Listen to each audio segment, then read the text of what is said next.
Argentina, July 30th, 2026. A powerful snowstorm trapped more than 200 tourists near the Balcón del Pissis in the Argentine Andes on Tuesday, July 28, 2026, triggering a massive rescue operation by the National Gendarmerie and local emergency teams that managed to evacuate everyone by Wednesday afternoon without any casualties.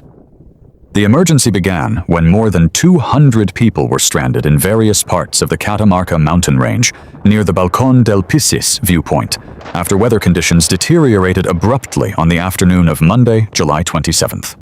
The rescue operation lasted from 4 p.m. on Tuesday, July 28th, until 7:25 p.m. on Wednesday, July 29th. According to the provincial government, 211 people were rescued during that time. Emergency teams located an initial group of pickup trucks between kilometers 8 and 15. The occupants were evacuated on foot to the operational post, where they received medical attention and shelter. Additionally, around 20 vehicles broke down between kilometers 18 and 20 on the route. Those between kilometers 25 and 40 had to remain in place overnight until conditions allowed work to resume.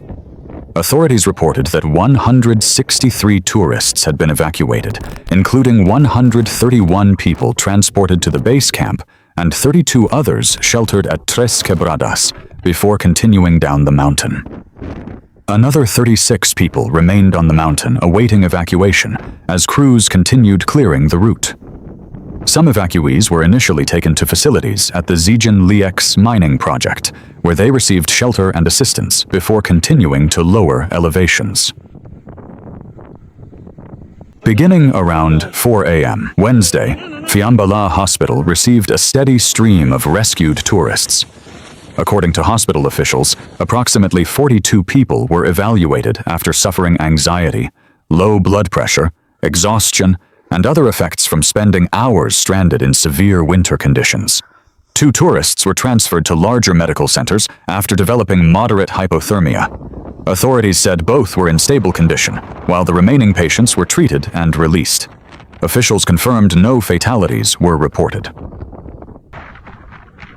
The operation involved more than 200 people from various organizations, civil defense teams from Tinogasta, Fiambala, and the government of Catamarca, provincial roads, volunteer firefighters from Tinogasta, National Gendarmerie, the municipality of Fiambala, the provincial police, the Ministry of Health, Emergency Medical Assistance System, local guides and rescuers, the Zhejiang Lièx Company, the Guido Mogetta Company, and the Catamarca and Fiambala Chamber of Tourism.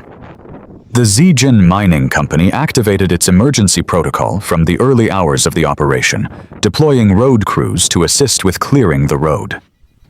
The company requested that no additional vehicles proceed along the route to prevent further blockages and further obstruction of the machinery. For Thursday, July 30th, the closing tasks with drones by the National Gendarmerie remained pending, while the heavy machinery of provincial roads and the companies Zhejiang and Guido Mogetta will continue working to clear the snow and restore the trafficability of the road. Once rescue operations conclude, provincial authorities plan to investigate whether tour operators ignored weather advisories issued before the storm. Catamarca's Minister of Government, Security and Justice, Alberto Natella, said emergency officials had warned of deteriorating conditions in the high mountains before the excursions departed. He added that authorities will later determine whether excursion companies and transport providers disregarded civil defense warnings and municipal weather alerts. Operators found to have ignored official advisories could face consequences. Hasta quedó con los vidrios abiertos. Ya no. El